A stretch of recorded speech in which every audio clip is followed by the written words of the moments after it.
I'm here today with Mrs. Ruth Solomon. My name is Dr. Henry Lufter-Gasaler, and we are recording Mrs. Solomon's testimony today. This is a joint project with the United States Holocaust Memorial Museum in Washington and the Amodesh Memorial Museum in Brooklyn. So, Mrs. Solomon, if I could just have your place of birth and the country and your date of birth. My name is Ruth Solomon. I was born in Kušnice, Czechoslovakia, when it was. And after that, the Hungarian in 39 came, and they named it Kovács. Mm-hmm. Yeah. So let's start with some of your early memories, cherished memories in your hometown, and speak to me about your family and just friends and relatives.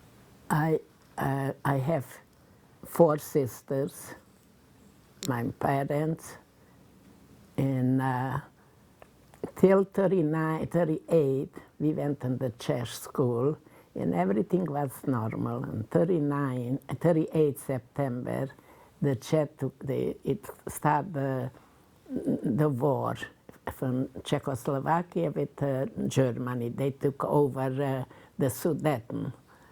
And it was a war. Mm-hmm. And then it was a few months was the Ukrainer. After that, they came the Hungarian. And we went in the school, and they teach us Hungarian and Russian, Ukrainer. Mm-hmm. And it was till the Hungarian came was a normal life. Tell me about that life. Tell me about that life.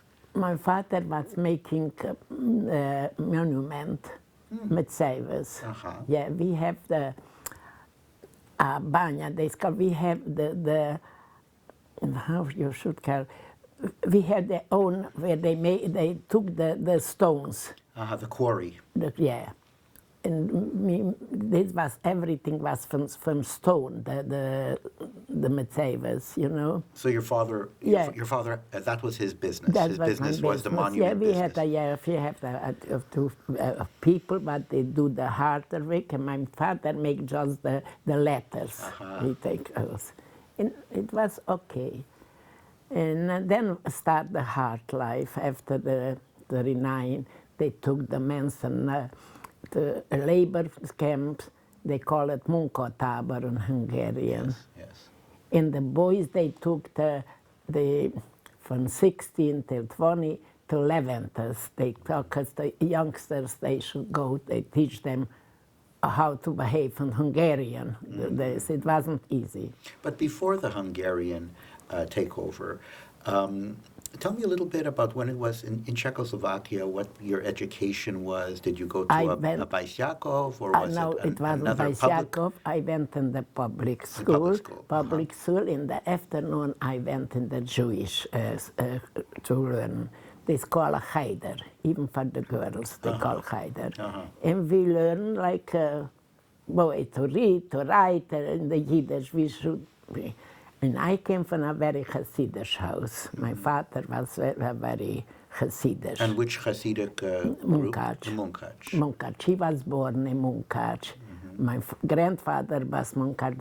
The generation was Munkacs. Mm-hmm. Yeah. Mm-hmm. And I lost my mother early. She died in 36. She was very young. And appendix. That's all of it. It was hard. We still have a grandmother. And how old were you then in 36? I was 9. 9 years old. Must have been very difficult. Yeah, it was very difficult, yeah. And so what shall I tell you? But the Hungarian was very hard already for the Jewish people. They took the men in the camps, and with children, the wives stay with children. It wasn't a lot from what to live. Mrs. Solomon, and I'm very interested in this period you're speaking about. But if we can just go back a little bit, and if you could just tell me, you lost your mother at such a young age, yeah. and if you just tell me some a memory of your mother that is a very cherished memory? I don't remember a lot from my mother's memories. I don't remember. It's you know, I have an older sister, and she was my second mother. She was very good to us. She keep the house, keeping everything, and we was happy like children. We play and we go. We didn't have toys like here. If we have a ball or something else, it was enough for us. It was free, everything. We have a lot of mountains, rivers. So in the summer we didn't know for a camp or for something. We was free. We didn't have to close the doors in the night, nothing. Excuse me. It sounds like a very nice, peaceful town. That's your memory as a child? Peaceful, very peaceful. Very Jewish? Very Jewish. We didn't have problems with the with the Goyim. We didn't have problem. We lived together, and they came to work to us, and they went Shabbos. Everybody has a Shabbos Goy. They came. They make in the morning a fire. How you call it? An oven. How you call it? A wood oven. A wood oven. Yeah. Everybody has the samband. Every Shabbos they came, they make fire, and they came back, because not everybody had ovens. We have just, we have ovens also, just you have one room, just you are heating one room. Because it's you cost a lot of money, the wood. Of course. Yeah. Do you remember your grandparents on either side of your family? No, or? I remember my grandmother from my mother's side, and my grandfather from the father's side. The grandfather went to Auschwitz. He was 85 years old, my grandfather. He was a shoichet, Munkacher shoichet, my grandfather. His father was, and his grandfather all were Schochten. They, from the generation. And they was very Hasidish. And father's side was very Hasidish, even my mother's side. They always stramlich, you know, yeah. And it was a happy, we were together with the cousins. We live a nice life, you know. It's not a rich life. Everybody has the same, and everybody was happy. And that's it. If they make a wedding, then they came. But usually we have two big rooms. So the Hussen or the Kala was in my house, till the Chuppah, always. Or a rabbi, if he come, then he stay in our house. Yeah, big. And the wedding was very simple. We as kids, we know that we shouldn't touch nothing if we are going to a wedding. They told us, don't touch nothing, no cake, nothing. And it was a musician, and they danced till in the morning, and it was a happy wedding. And that's it. That nice. was, yeah. So was the entire town more or less Munkach? No. It was from Satmar. It was this. Just my father he was born there, and he was a very high Munkacher Chassid. Yeah. Did the Munkacher Rebbe ever come to visit the town? No. No, he was too big to come to visit. Just he used to go there for a holiday, you know. For Your father my would go father, to Munkach, for a Simchas Torah, for a thing. You used to go there to his father. His father was, yeah. Did you have any brothers? No, never. No. And did all the sisters survive? The oldest and the youngest didn't survive. Yeah. Then with one, I was in concentration camp, and the other one came with if you hear, with the Bergenbelt, the Satmarer group went there, and from there they went to Switzerland. Yes. And my sister was there in this camp, yeah. The Kastner The Kastner family, yeah. Right. Yeah. So it sounds like until Until the war, it sounds like a very idyllic, Yeah, quiet, nobody very has- Heimish environment. Nobody has a lot. Everybody knows everybody. You know, and with the Christians, we were friendly. We didn't know nothing. Some boy used to say, Žid the Palestinian, go to Palestine, they used to say.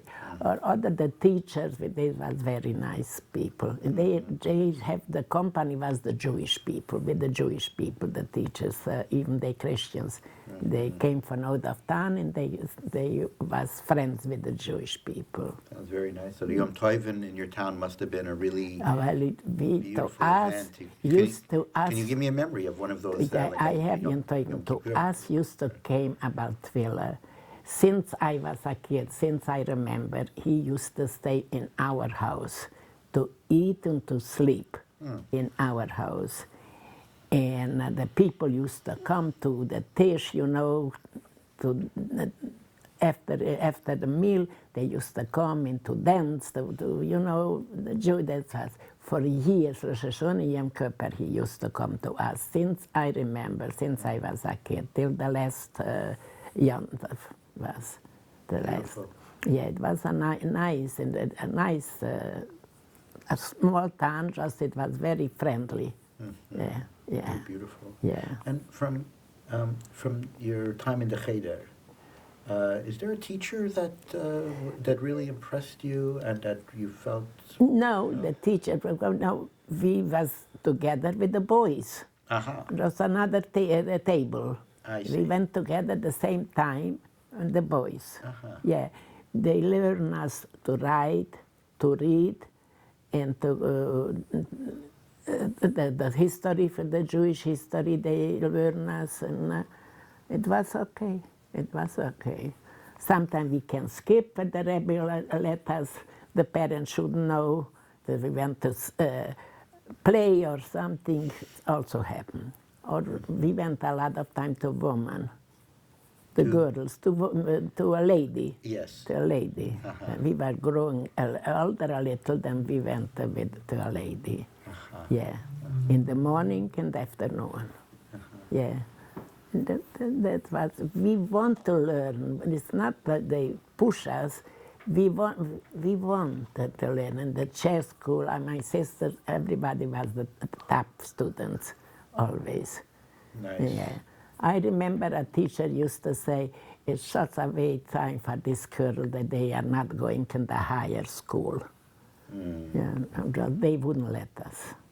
No, too from. And it wasn't you didn't have a chance, so you have to travel to the high schools. Right. Yeah, just we learn more until the 8th grade than today they learn in high school. Yeah, we learn, and we have to know. If not, the teacher used to beat you. You have the hand, and they beat you with a stick if you didn't know. Yeah, they beat you up. In the Cheddar girl, they didn't. When we went in the Russia school up, they came, a teacher was always,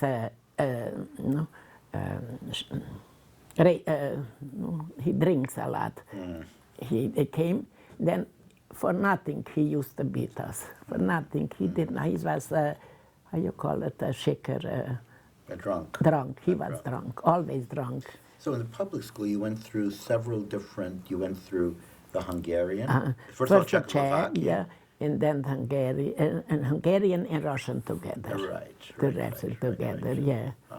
Just we knew already a little Russian because it was a map, a big map, and it was written Czech and Russian. So we learned already to read.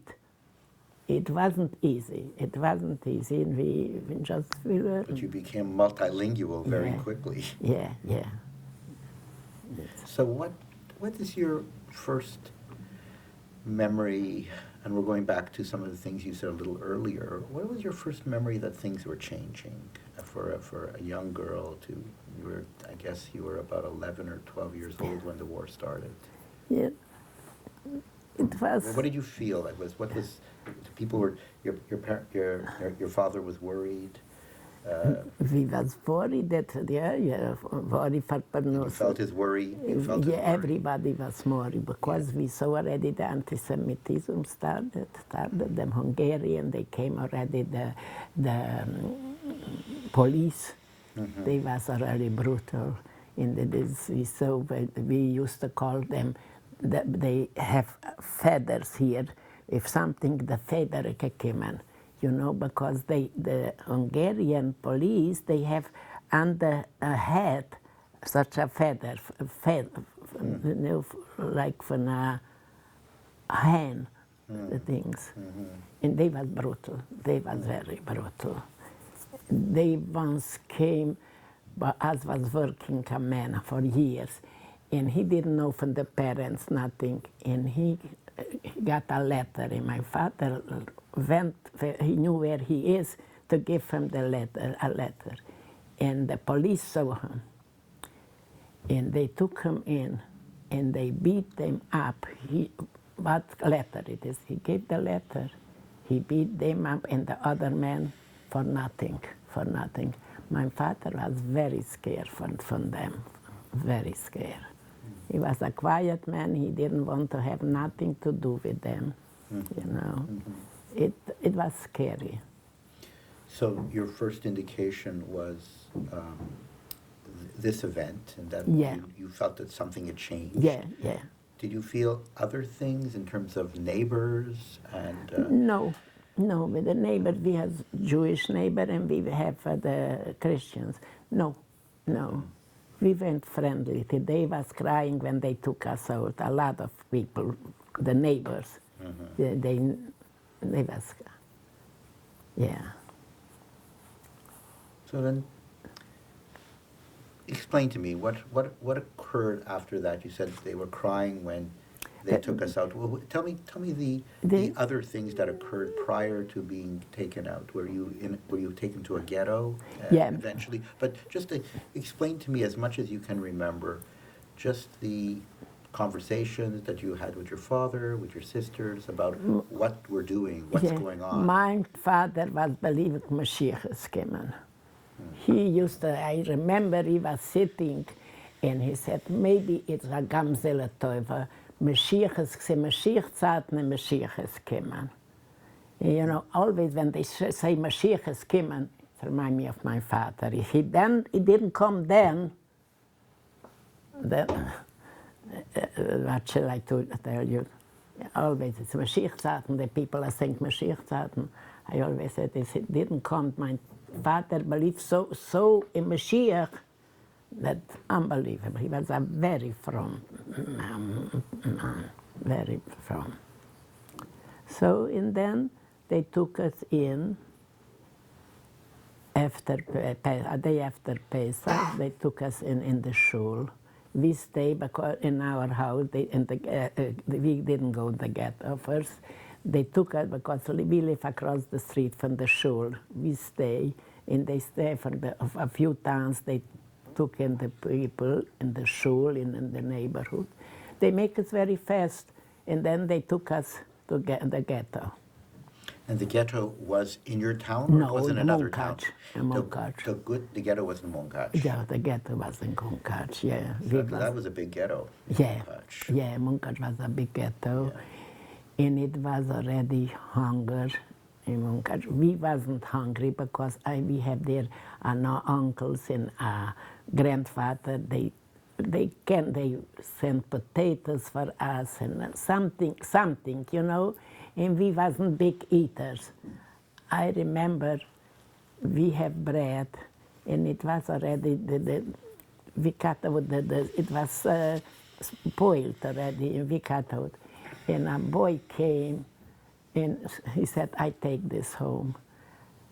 Today he is a multimillionaire, this guy, a multimillionaire.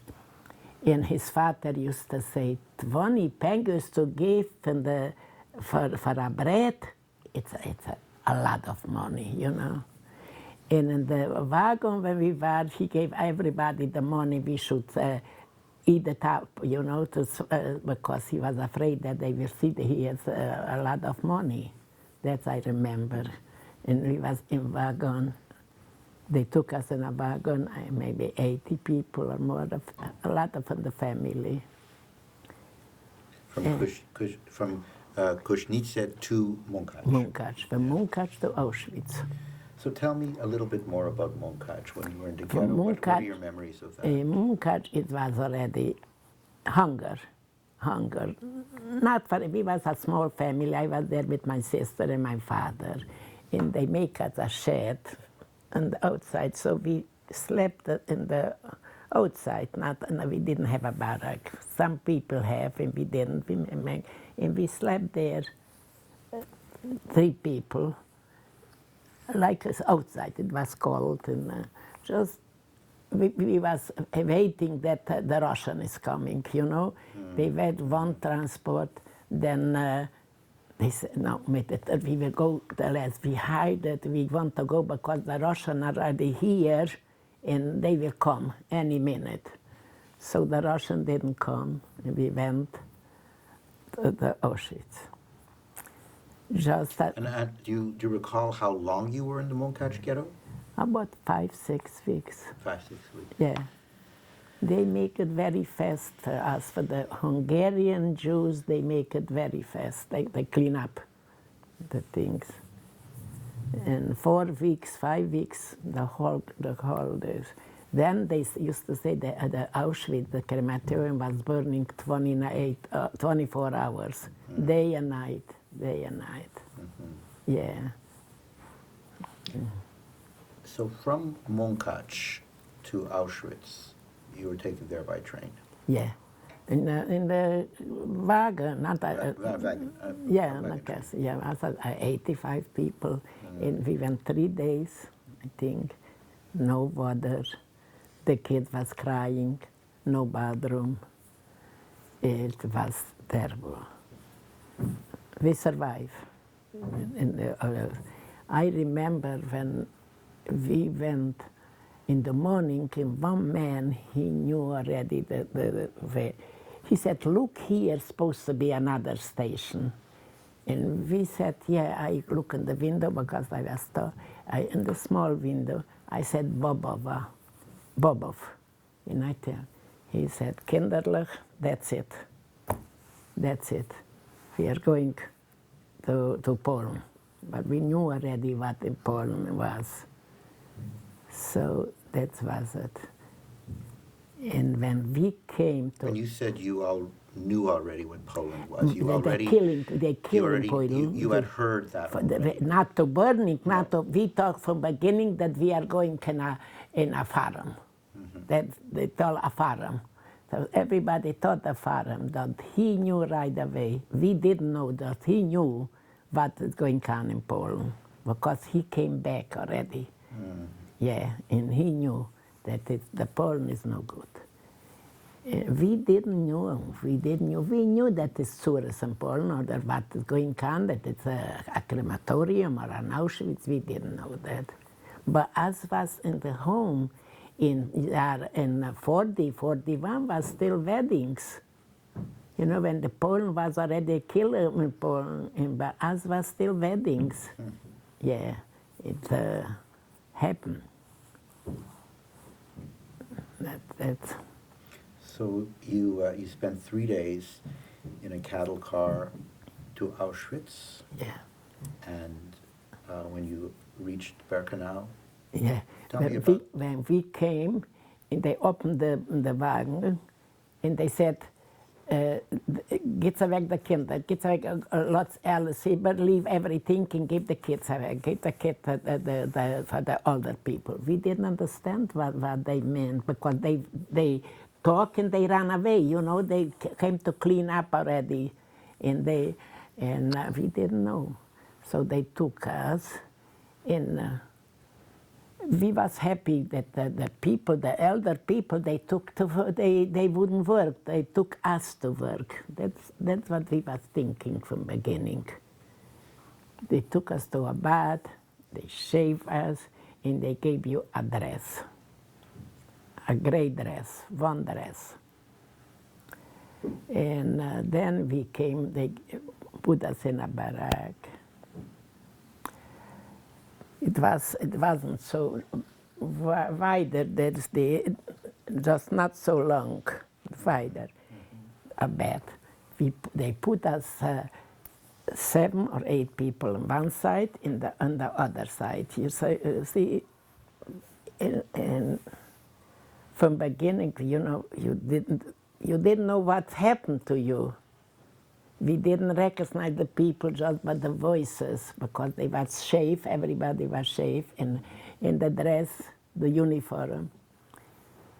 So you were separated from your sisters at No, that with point? one You're sister. still- The other sister wasn't there. My father, from my father. With my sister, I went through the whole this.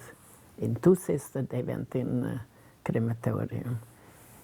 And then they started to talk. We came in the block of us, who was there already in Auschwitz. They used to, why did you come? Why you didn't run away? We didn't hear from Auschwitz. We didn't know nothing, And they said that from beginning you will hear that the father burning the daughter, or that the son burning with the mother.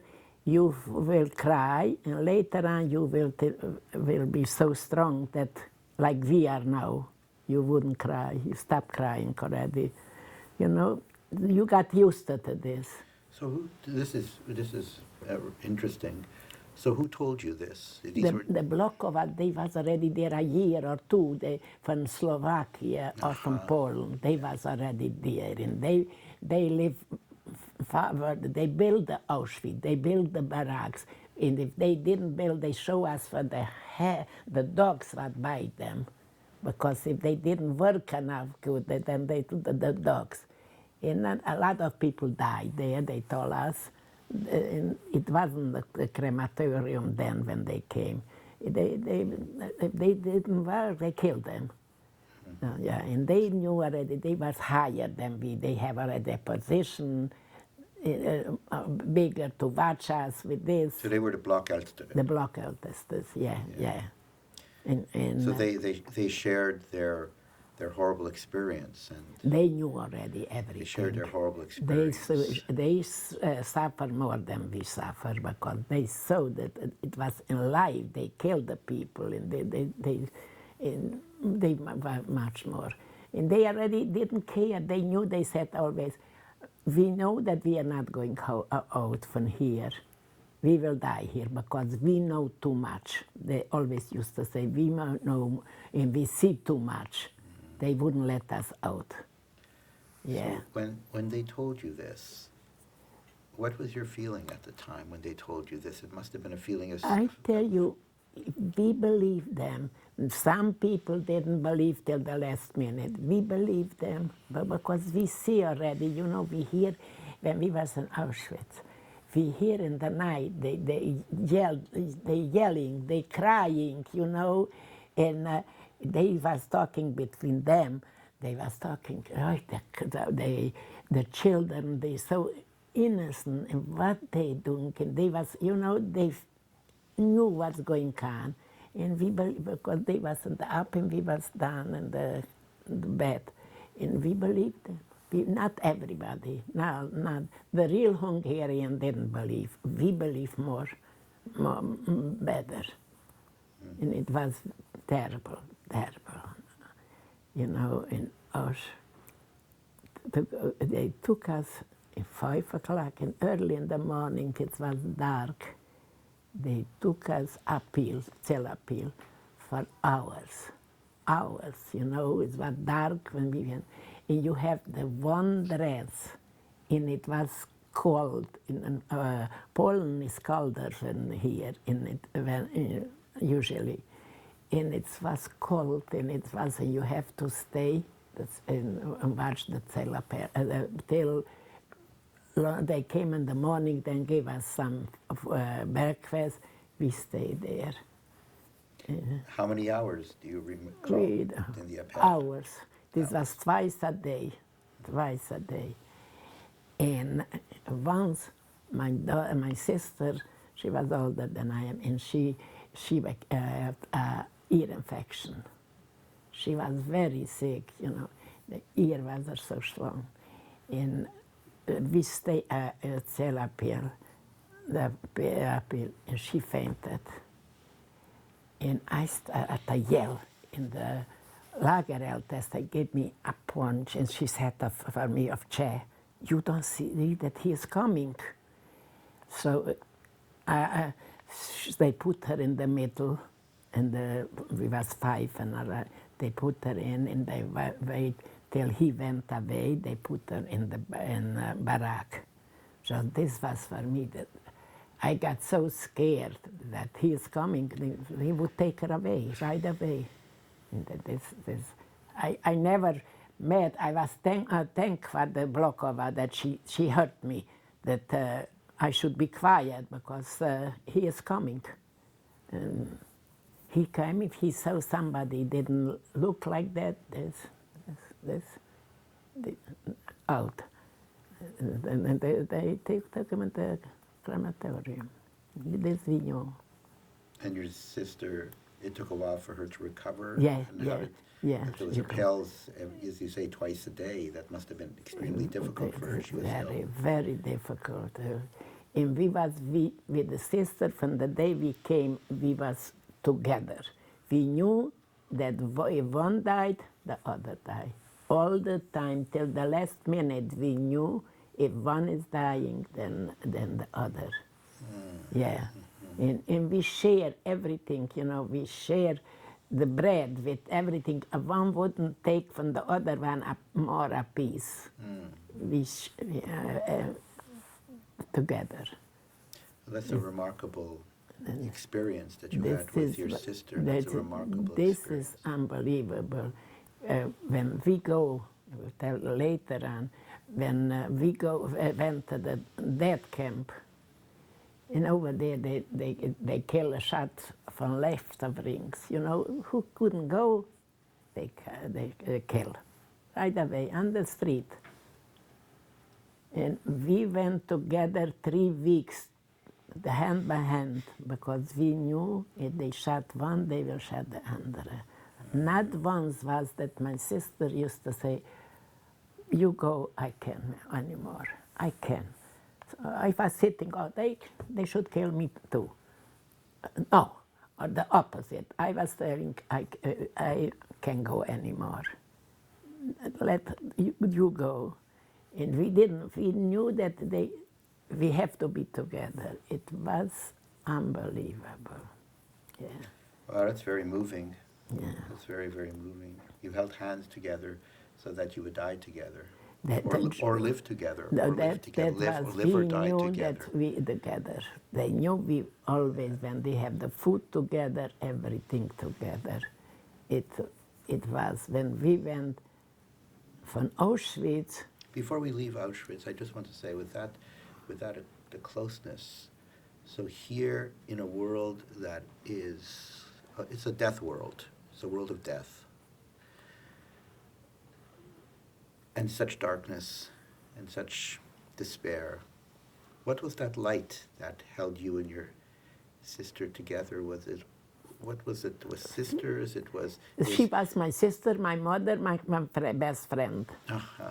Best friend. That's we didn't move with each other. There. No, this was, we didn't know if someone stayed. When I was so close to death, I was very sick. And my sister used to come and look if I am breathing still. And I used to say, you should be strong, that someone should stay from the family at least. And she used to cry. And sometimes I said to her, I feel I'm not dying. She used to kiss me that I am not dying. I feel I'm not dying. I was so sick already. It was terrible. We didn't have 8.5 months water to wash. They bring with a horse and wagon every day little water. So you have something for the food.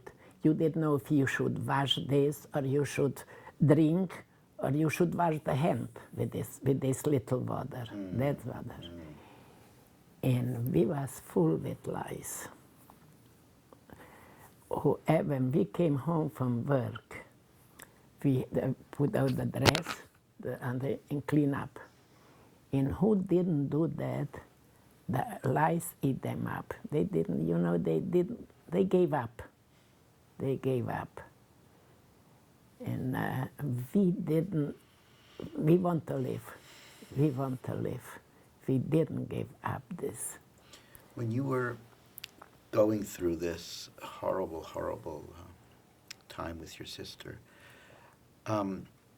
did you reflect on your home, and did you things just to make you a little bit more feel more normal, to speak about your life in Czechoslovakia? In concentration camp? Yeah. Was that part of your conversation, just to bring you back to? In concentration was one thing.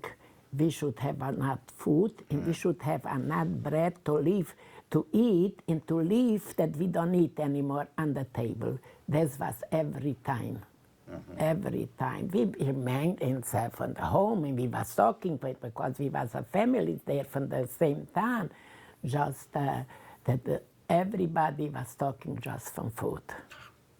And when I come home, and I will do that, and I will do this, and we will have bread, you didn't imagine that you can have bread enough to leave on the table.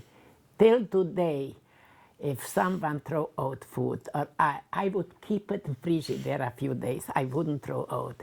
And the bread, I wouldn't throw out the bread either. I keep it, I toast it, and when I throw it out, it always came to me that we didn't have, always. And I see the kids, my daughter, what you don't see doesn't hurt. They throw, I shouldn't see, because they throw out food. We didn't. Today, on the table, and I see by my daughter or somebody else, you have food, and the table, you didn't touch it. They throw it out. I couldn't understand. I said for my daughter a lot of time, why you throw it out? Nobody touched it. Mommy, it was on the plate. So your whole life was just the food, nothing else. Well, you were in a state of starvation. Yeah. You were in a state of advanced starvation. Starvation. We got a coffee, black coffee, the morning coffee. This was a black thing, nothing. And then in the night they gave us soup. Sometimes it was a potato, sometimes it was an empty soup. It was a soup. And then they gave us a small piece of bread. From the beginning they gave more, and every time less and less. It's bread. We measure it with a straw. Should be the same. Everybody should have the same, because you didn't have it with a straw. And in the bread you keep for lunch, because you eat supper. Until lunch, breakfast you couldn't, because if someone eat it once, then a whole day they was hungry. And you have to put a little bit now and a little to save for later. That was the whole thing. And I have to tell you something. He was telling, we didn't have paper, we didn't have it. What was the weekend bathroom? A bathroom. It wasn't a bathroom, just what we used.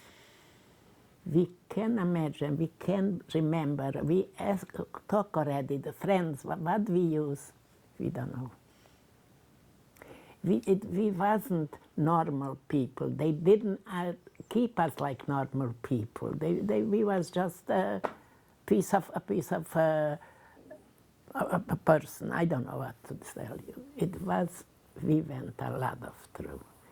And we slept. From Auschwitz, we went to Stutthof. Before we leave Auschwitz, I just want to stay for just a little bit longer, if you don't mind. So in this world, in Auschwitz, when you and your sister were so close and looking at life and looking at death together, every day, looking together at life, looking together at death, did you find yourself praying sometimes? Did you praying? Did you pray, or was the starvation so overwhelming? We didn't pray. We still pray. When we went to sleep, we pray, because we got used to. we got used to the home. And I remember the first time when we came up Auschwitz and they give something like salami, something and we was looking to eat or not. We came from a family, and we have there an elderly cousin. And she said, kinderlich, we came here and we have to eat whatever they gave us. That's I remember. And I don't know, can say that we praise. Like they used to say in the block of us, when I will go home, I will do this and I will do. If not, then I make a mistake.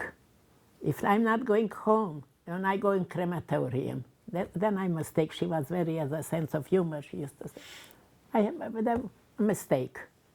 You know, it wasn't the life. They came to say my cousin, first cousin died. She died, and a week I will die, because I was so weak already. I will die. A person, if he died, another cousin died, you didn't cry, because you knew you will meet them there. Yeah. A person wasn't nothing, didn't. And you should have to eat. Pieces. We went of the Death March, 3 weeks. When you left Auschwitz? Auschwitz, we went to Stutthof. And you went to Stutthof, on a cattle car or on a We went death first march? with a cattle march, no, of Stutthof, we went there, and then we went with a boat. Yeah, 2 boats, 1 boat, they torpedoed. Yeah. The people died in this boat. We came to a small town, and over there from Stutthof, they took us over the SS, black people. And we thought, no, that's it. They will kill us. We stayed there a while, just the troops, it was August, September. They took to work in of a farm, just to take the soldiers wasn't there. We should help for them, for the Germany to take from the farm the pieces.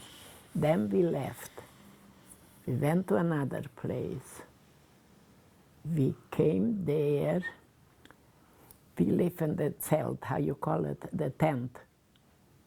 Yeah, okay. You lived in a tent? In a tent. Okay. We lived there, a small tent, 10 people, 5 on this side, 5 on this side. It was a short. You came there, we have a little straw on both sides. We came there, and we have to sit down. Right, you can stand up, because it was short. And it raining, we were there.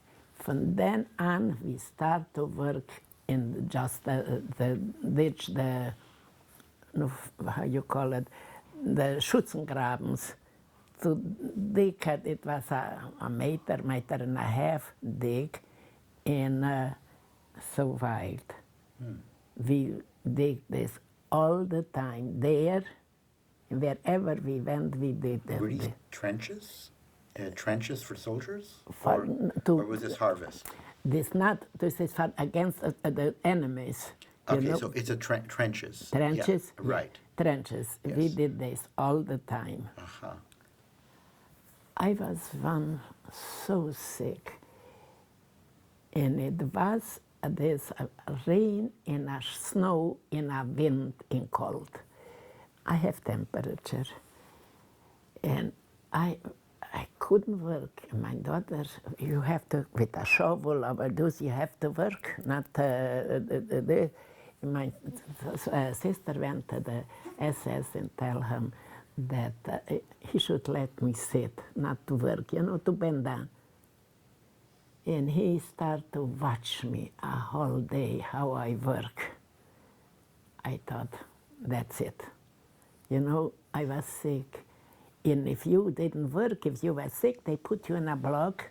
They didn't give you food. the totem block, they call it, the dead block. Because if you are not working, then you don't get a food. This was once. And it's unbelievable how many times it was. We came home, what you have, that was another thing what we did. We came home in the late afternoon, we got food, and we lie down. The morning again, they wake us up early to go to work. I think at 7 o'clock we went to work till 5 o'clock. Once it was a bad weather, and I have a doctor. She likes me. Once in a while, when it's a bad weather, she let me stay. If the SS let. So I went there, and she let me stay. And it was Yom Kippur. And my sister went to work.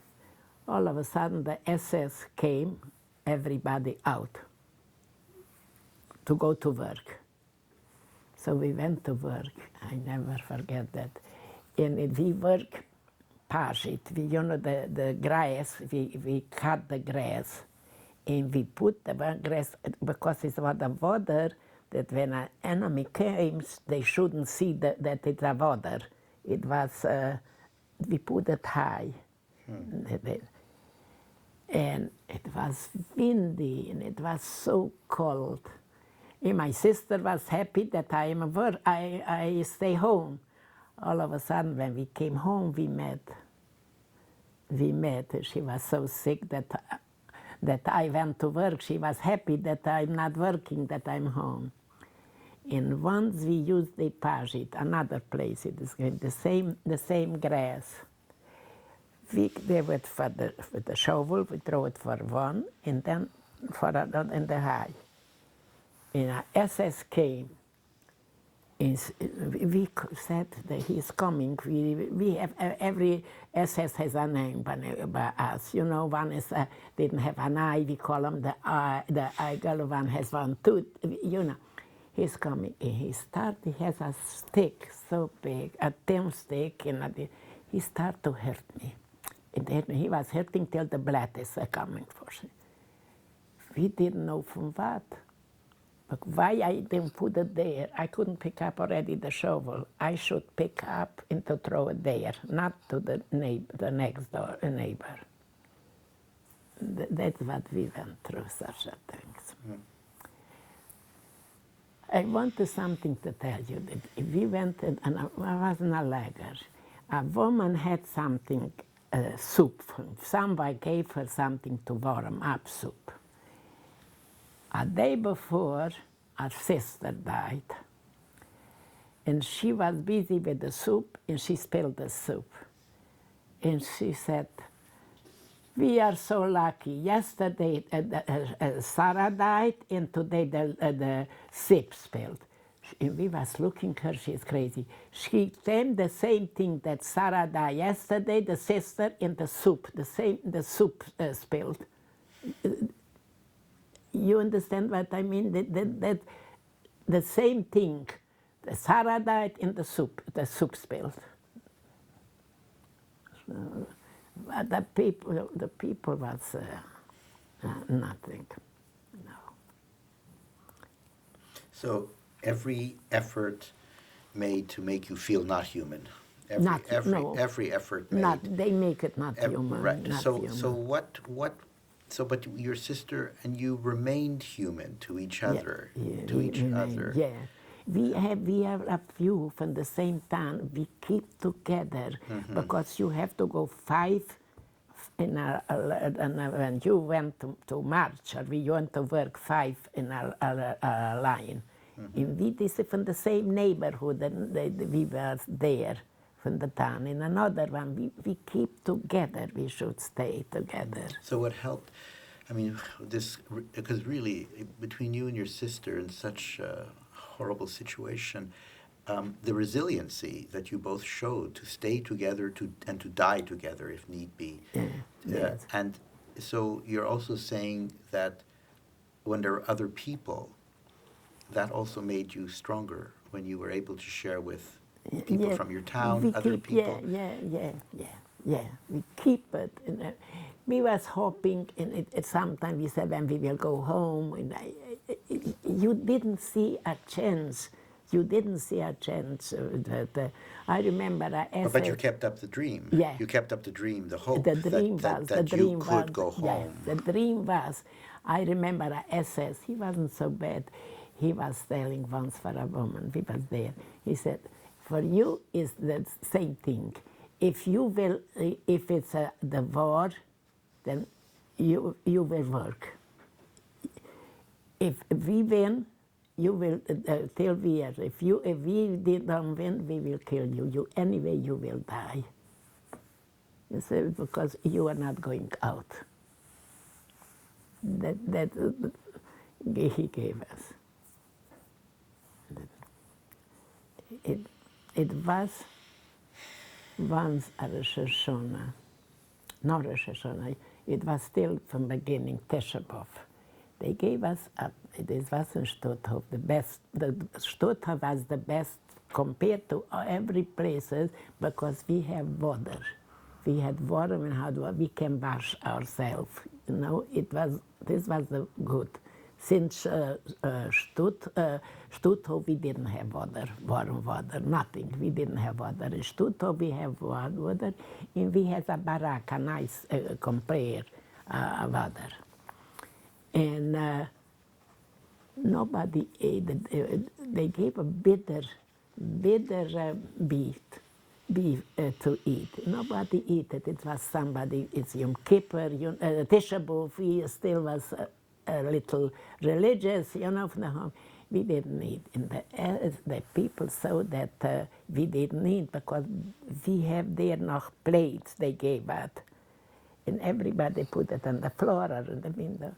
And he came and he saw that we didn't eat. He put us in celapel to stay in the line. And he took the hot food, spill on us. And then he put us, we should go up in the room. And it was, I don't know, people were talking and I was sleeping. I was still, and he started, because I was in front, he started to beat me up. And another woman said she was laughing, she was sleeping. And he started to hit this woman because she said that I was sleeping. He can do whatever he wants. He beat her up, unbelievable, unbelievable. We didn't, some concentration camps was okay. They have barracks, they have summer warm water, you know, or they have heating. Some people have that, they work in factories. We were all the time outside, outside. We wasn't in the big camps, in the small camps we were. And it was bad, it was very bad. Winter. Yeah. So in Stutthof, you were working, digging trenches? No, in Stutthof we didn't do nothing. When we left Stutthof, we went on a farm over there for a few weeks to work there. I got sick there, and then I went on, they make from a tent, a hospital. She didn't have an aspirin to give you, just the hospital. So over there, I was sick and I stood there 2 weeks. Later, and over there just one person died. They buried her. And it's compared to the other was Stutthof was, we didn't do nothing to sit outside hold in the sun or the rain, and compared to others, it was normal. Yeah. When we came to others, we played in the tent, and we didn't have water, we didn't have the food. The food was the same every time, the same soup, that's all. From beginning, sometimes they gave us a little jam, you know, the small jam. Later, every time less and less and less. Yeah. Just the people didn't die. A lot of people didn't die, just started to die by the death march, the death march. If you couldn't go, they kill you. They kill. You know, over there, that in the camp when you was working, you knew they say you were working, and that's all. So where did the death march begin for you? From which camp? I can remember this camp. We was there a long time in the winter, and I remember Auschwitz, Stutthof, Freidendorf, and Proust. And in this main, I can remember, I was thinking for months, and I don't know where. From there, they give us a bread, for everybody a bread. We left. We start to go. And some people, you know, when they are hungry, they eat at once. And the third day already, the people was looking if someone, we hide the bread. We eat just a sliced bread each day with my sister. We didn't know what is going on, we saved it. And if the people saw you, they were so wild, hungry, if you ate, they took out from the mouth from you. You know, you have to hide it when you eat. We was 3 weeks, winter, it was bitter cold. I remember the January 16, because my father's birthday was there, when we start to move. We start to walk and walk. The first thing we saw something, everybody lost it, we saw some food, we took out, it was a woman, a dead woman. We saw that was the finger. Then we got scared. When we saw her, the first woman, you know, dead, the snow she was covering with the snow.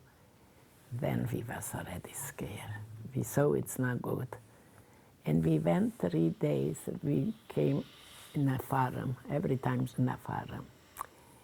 And over there, the farm, the cows, the people, it was terrible. They gave us a potato. And where did you sleep at this farm? In the barn? farm, in the barns, nothing, it was terrible. A lot of people died there, they didn't wake up because it was tired and they were in a farm all the time. It must have been freezing. You should know how the people are dying. The freezing is a very, very light. You feel you talk and the freeze, the feet are freezing, and that you talk and you fall down. That's it. The whole body is frozen.